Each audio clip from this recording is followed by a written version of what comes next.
Okay, in this video, we're going to learn how to solve two-step equations in two different ways. When we have an equation looking like 4 groups of x plus 2 equals 20, I can draw a tape diagram that shows 4 groups.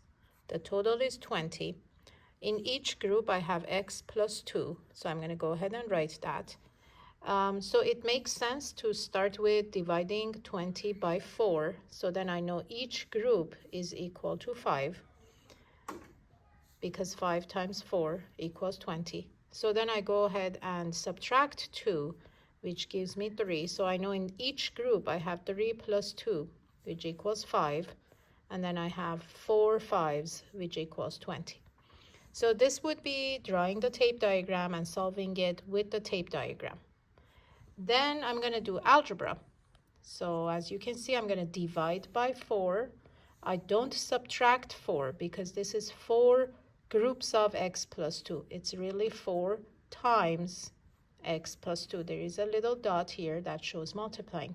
The inverse operation is going to be dividing both sides by 4, which gives me 5 here, and then I'm going to subtract 2, which gives me 3.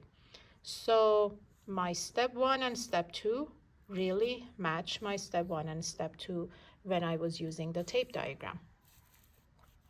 Now you can pause the video and you can solve these 3 practice problems. I also put the answers next to them, and I want you to solve it with tape diagram and then with algebra. You can use the answers to check to see if you are doing it correctly. Now I want to solve the same problem using distributive property. That's why I wrote dp here to show distributive property.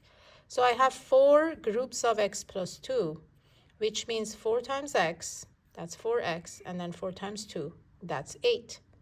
So instead of drawing it as 4 separate groups, I'm going to draw it as 4 x's and then an 8. This 8 comes from the 2 plus 2 plus 2 plus 2, which is equal to 8. So although these two tape diagrams look completely different, they actually represent the same equation. These two equations, although they look completely different, they are actually the same thing. The second one has distributive property already applied. So I'm going to go ahead and do 20 minus 8 so I can get rid of this portion of my tape diagram. So that's equal to 12. So that means these 4 x's equal 12. So now all I have to do is take 12 and divide it by 4, which gives me 3. And we already knew the answer is going to be 3 because we solved it with the tape diagram, doing it with the groups. So now I'm going to do algebra with applying the distributive property. So 4 times x, that's 4x. 4 times 2, that's 8. Luckily, there are no negatives, so I have 4x plus 8 equals 20. I'm going to subtract 8. That is my step 1. I forgot to label it, but it matches my step 1 here. And then step 2 is dividing by 4 because I know 4x means 4 times x. So that means I get x equals 3, which matches my answer from the previous solution, which is solving the same equation. So now you can pause the video, you can solve. These are the same practice problems, but I would want you to solve it using the distributive property. So your tape diagram is going to look different. Your equation is going to look different, but they are equivalent equations and equivalent, basically representing the same equation.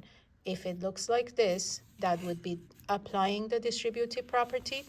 If it looks like this, that would be using the groups to solve it. As you can see, the steps are different in solving them, but we do get to the same answer. So I hope this helps. You have 3 problems to work as practice, and definitely try to do it a few times so you get better at it each time. Hope this helps.